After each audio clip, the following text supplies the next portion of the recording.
तेजेश गुप्ता जी, महाराज जी इनका प्रश्न भी इसी से रिलेटेड है कि सत्य और असत्य दोनों ईश्वर है, तो फिर हम केवल सत्य का पालन ही क्यों करें? पहले असत्य का त्याग करो, तब सत्य में स्थित होकर के तब जान पाओगे कि न सत्य है न असत्य, केवल ईश्वर है। पहले सत्य का पालन करो।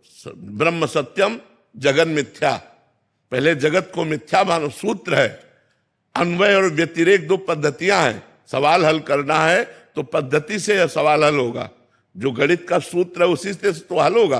तो ऐसे ही अगर बहुत समुद्र में हम फंस गए हैं, अज्ञान में फंस गए हैं, तो इससे निवृत्त होने के लिए हमें दो पार्ट रखने पड़ेंगे, एक असत गंदा पार्ट, एक सत अच्छा पार्ट। तो हम पहले गंदे का त्याग करें और अच्छे को स्वीकार करें, और जब अच्छे को स्वीकार करते हुए हम चरम सीमा पे पहुंच जाएंगे और वहां से देखेंगे तो सब एक ही था। सर्वम खलमिदम ब्रह्म ने नानास्ति किंचन, सब परम सत्य परमात्मा था, कुछ असत था ही नहीं, कुछ असत था ही नहीं। तब वो अनुभव कर पाता है। तो पहले हमें सिद्धांत में समझना पड़ेगा, उमा कहो में अनुभव अपना, सत हरि भजन जगत सब सपना। जैसे सपना झूठा ऐसे जगत झूठा। किसका प्रश्न है, समझ पा रहे हो आप? अगर अभी लगा दिया ये सूत्र तो पाप पुण्य, महाराज जी अगर पहले ही सूत्र लगा दिया लगेगा ही नहीं भैया। सवाल है, सवाल है, सवाल तो हल होने के बाद शेष बचता है ना। शेष पे तो पहुंचो, ऐसे थोड़ी शेष लिख दोगे। सवाल पहले हल करो तब उसका शेष आएगा। बट सुन सुना के हो गया कि सत्य और असत्य दोनों तो ईश्वर ही हैं, तो असत्य का पालन तो फिर नरक भी ईश्वर है, रोग भी ईश्वर है है नहीं? तो उस रूप में ईश्वर मिलेगा तो फिर भोगो ईश्वर को। रोग भी ईश्वर है, अपमान भी ईश्वर है, विपत्ति भी ईश्वर है। तो क्या आप इस ईश्वर को स्वीकार करना चाहते हो? नहीं स्वीकार करना चाहते तो सत्य वाले ईश्वर को स्वीकार करो। नहीं, जेल से लेकर नरक तक लाठी डंडा रोग विपत्ति सब ईश्वर है। हमारी बात मानो ना। तो अगर इस ईश्वर को नहीं स्वीकार करना चाहते तो असत ईश्वर को छोड़िए, अभी सत्य में आइए।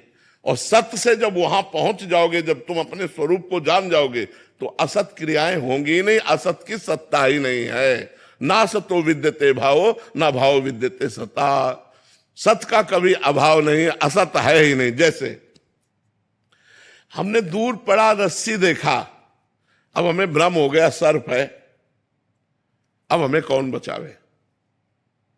तब तक हम भयभीत रहेंगे जब तक हम उसके नजदीक न पहुंच जाए, या टार्च के द्वारा हम पक्का देख न ले। टार्च के द्वारा पक्का प्रकाश मारा और अरे यार ये तो रस्सी है, सारा भ्रम खत्म हो गया ना। तो टार्च का प्रकाश है ज्ञान, नजदीक पहुंचना है भक्ति, उपासना, उपासन।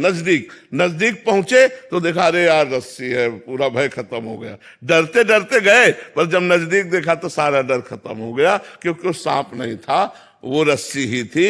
ऐसे ही जगत नहीं है, ब्रह्म ही है। पर तब जब नजदीक पहुंच जाए, अभी नजदीक नहीं है, अभी जगत के नजदीक है, शरीर आदि भोग आदि के नजदीक है। हमें सिद्धांत से चलना होगा, तभी हम निर्णय कर पाएंगे। अगर सिद्धांत से नहीं चलेंगे तो भोगना पड़ेगा। फिर आपको लगेगा ईश्वर आनंद में है, फिर यहाँ आनंद क्या है? तो दुख ही दुख है। बताओ कहाँ आनंद है?